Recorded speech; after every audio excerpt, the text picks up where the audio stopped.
life if you are going to leave. Do not sit here and tell me you are in love with me and that you care for me and that you want to see me happy if you are going to leave.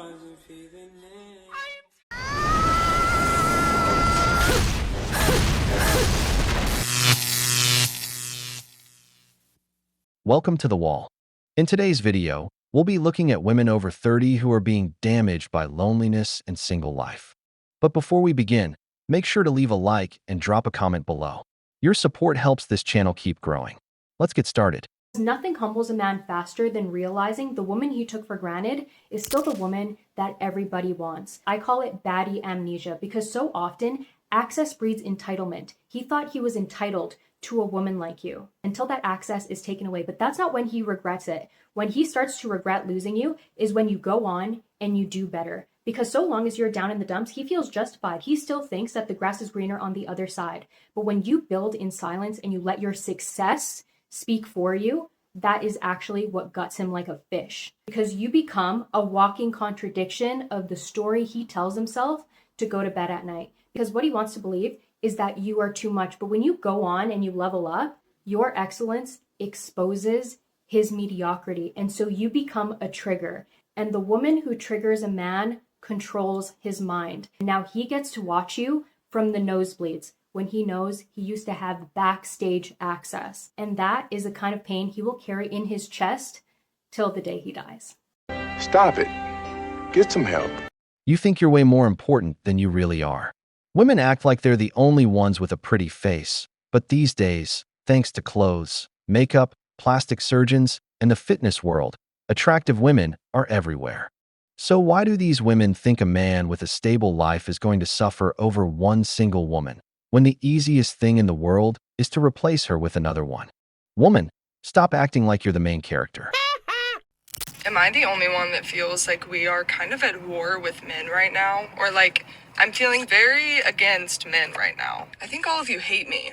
That last part right there. We are gaining consciousness and like seeing everything about men thanks to the internet and technology at a rate like faster than we know how to deal with. And a really relevant current example of this we all just saw this week was, the men's US hockey team standing by and being so openly supportive publicly of the women saying like they thought they were friends. And then thanks to the internet, we saw that behind the scenes phone call where the men just immediately turned their backs and made fun of the women, thinking they would never know. And that is the part right there. It's the gaining access to things we would have never in the past known. And now we see it and we don't know who we can trust. Everyone feels unsafe. I've been struggling with this too, right? I had men even a few months ago back in November I would have told you are great, that I trust them. And now in the new year, I've already lost like a good 4 or 5 men off my trusted man roster, which was already insanely small. And I do think we could go on a full essay about how a lot of this dives into the YT supremacy extinction bursts that everyone is saying might be happening right now. And that's why we're seeing an uprising in a lot of these behaviors. Because at the end of the day, the patriarchy is really intertwined and upholds a lot of those topics as well. And many of them can't exist without each other.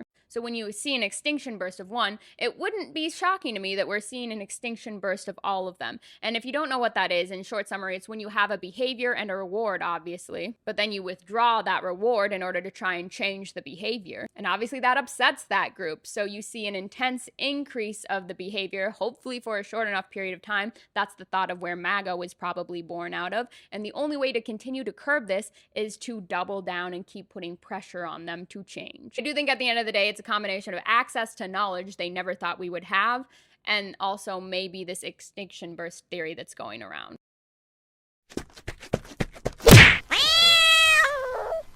Because with this woman, everything always has to be about white men, the patriarchy, or politics.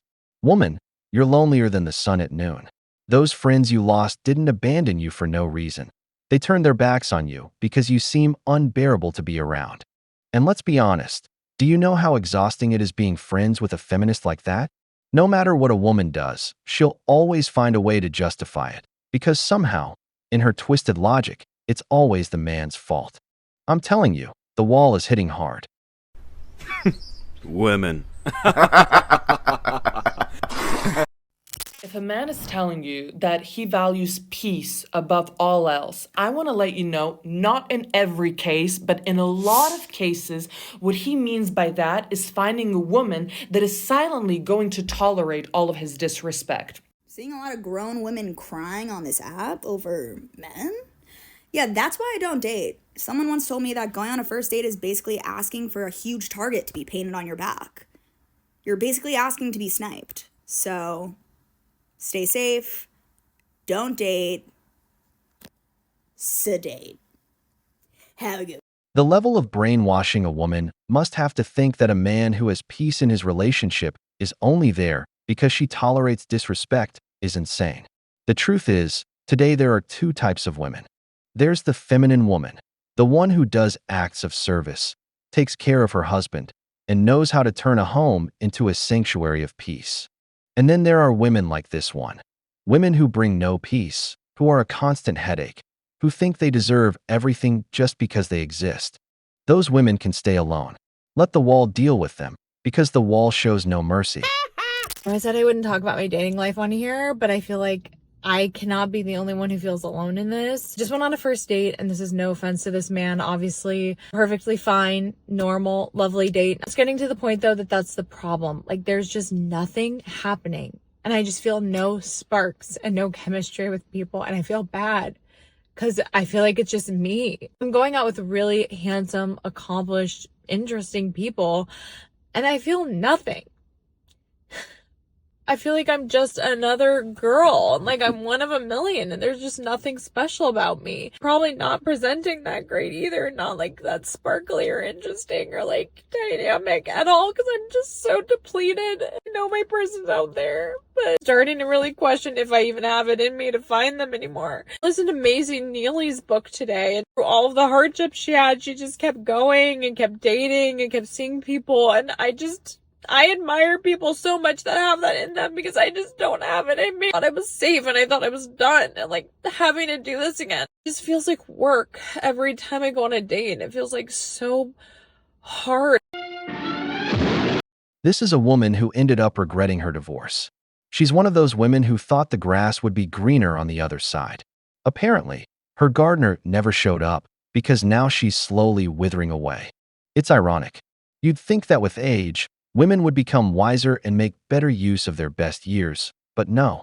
They leave stable relationships chasing excitement, then crash into the wall when they can't find that ideal man, and realize too late that they already had a good husband. Then reality hits. Their dating pool is empty, or the men they think they deserve never come. But karma and the wall never forgive. One thing I really, really strongly believe in, the presence of a woman in a man's life is a blessing. And when he fumbles a really good woman and God takes her away from him, that's his most painful lesson. Like the amount of times I've seen a man be blessed with a woman, with God bringing this beautiful angel woman into their lives to help them level up and become better. And he completely wastes the opportunity, drags her through the mud, and then finally, for whatever reason, the relationship ends. What almost every time happens afterwards is she comes out of it, she's in excruciating pain, but she moves on, she heals from it, and literally becomes even more of an angel and even more leveled up. Like, have you ever seen a woman go through a breakup and not level up? No, that doesn't exist. I'd argue breakups are like some of the best things that can happen to a woman because she will be the most evolved version of herself when she comes out of it. But a man, God, I've seen breakups destroy a man. I've seen men losing the best woman absolutely destroy him, where his life does not get better. God no longer brings him blessings into his life because he didn't earn it. He fumbled the blessing God sent him, and God's not going to send another one. Not till you grow, not till you learn. And a lot of the times, they take a really long time to do that. And so you see so many men have their quality of life go down for a really long time. I've seen men be at rock bottom for years because they fumbled this angel that came into their lives. And I think that's a really great lesson for men and women. When you fumble a blessing that was sent to you, God's not going to send you another one for a while. Why would he? Imagine you were a parent, you got your child a brand new toy that was really expensive because you wanted to reward them, and they break it, like the first day that they get it. You're not getting them another one. You're going to have them learn their lesson to appreciate and take care of the things that are given to them. And I see the same with men and women and fumbling something really good for you. Cocaine is a hell of a drug.